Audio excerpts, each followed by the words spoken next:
Bismillahirrahmanirrahim. Assalamualaikum warahmatullahi wabarakatuh. Nama saya Dwi Ulfia, saya dari jurusan Pendidikan Bahasa Arab kelas A. Di sini saya akan menjawab pertanyaan ujian akhir semester pada mata kuliah Pendidikan Kewarganegaraan.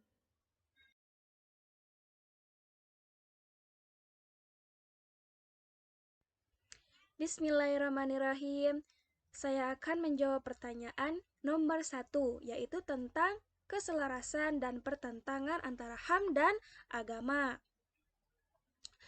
Dari letak keselarasannya, setiap pemeluk agama Islam wajib mentaati, mengamalkan, dan menjalankan syariat Islam secara kafah dalam kehidupan sehari-hari dengan tertib dan sempurna, baik melalui kehidupan sehari-hari dalam masyarakat, kehidupan dalam pribadi, keluarga, yang terkait dengan kehidupan berbangsa dan bernegara. Demi terwujudnya pelaksanaan syariat Islam dalam masyarakat, maka banyak hal yang mendasar yang harus dibenahi dan tata ulang terlebih dahulu, dan untuk itu diperlukan suatu aturan atau undang-undang yang menjadi pembatas terhadap berhasilnya pelaksanaan syariat Islam tersebut. Untuk menjaga kemaslahatan HAM, Islam mensyariatkan sanksi ukubah yang cukup tegas, yaitu hukuman hudud, kisos, dan takzir.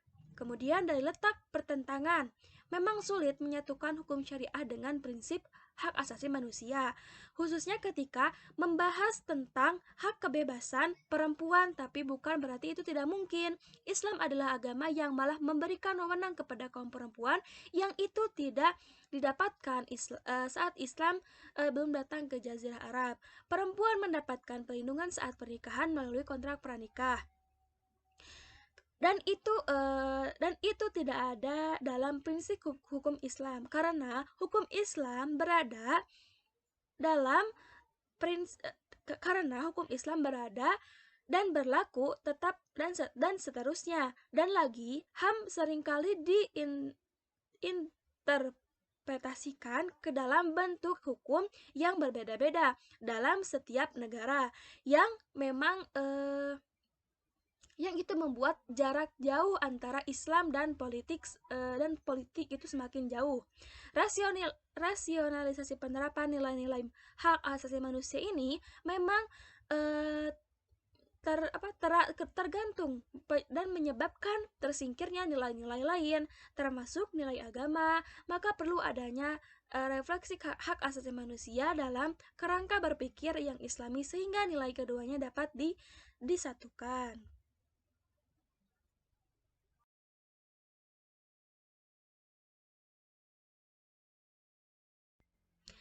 Kemudian yang kedua yaitu hubungan. Jadi dalam hubungan lembaga legislatif, eksekutif, yudikatif di negara Indonesia adalah mereka sederajat, tetapi saling berpengaruh satu sama lainnya, karena sederajat itulah akan ada kewenangan dan pengertian dari masing-masing lembaga, dan akan timbul perselisihan dalam menjalankan perintah yang menyebabkan pengertian awal Undang-Undang Dasar dibedakan sesuai dengan kepentingan dari setiap lembaga. Sebagai lembaga eksekutif, mereka menjalankan undang-undang yang telah dibuat oleh legislatif. Pelaksanaan undang-undang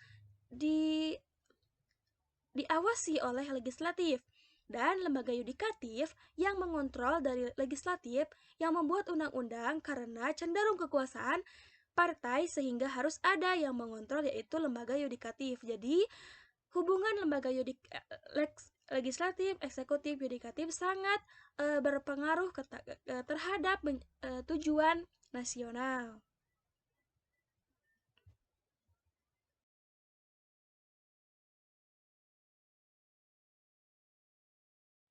Kemudian dari jawaban nomor 3 yaitu tentang apakah konsep tersebut sesuai dengan model masyarakat kota yang dibangun oleh Nabi Muhammad SAW di Madinah.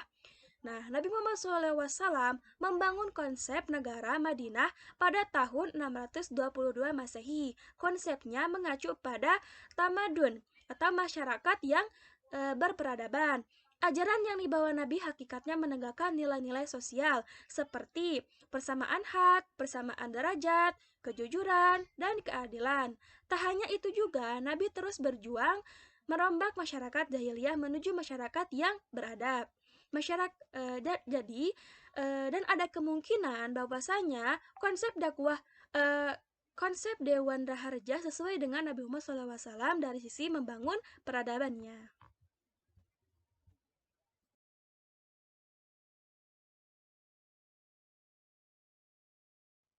Kemudian, jawaban yang keempat yaitu bagaimana upaya efektif mitigasi radikalisme kepada para pemuda. Itu ada 7 upaya. Yang pertama, memperkenalkan ilmu pengetahuan dengan sebaik-baiknya dan benar. Kemudian yang kedua, pemahaman ilmu yang cukup. Ketiga, meminimalisir kesenjangan sosial. Yang keempat, mendukung berbagai bentuk aksi pendamaian. Yang kelima, berperan aktif dalam melaporkan radikalisme dan terorisme. Yang keenam, meningkatkan pemahaman akan hidup kebersamaan. Dan yang terakhir 7, menyaring informasi eh, yang didapatkan. Sekian jawaban yang dapat saya sampaikan. Terima kasih. Wassalamualaikum warahmatullahi wabarakatuh.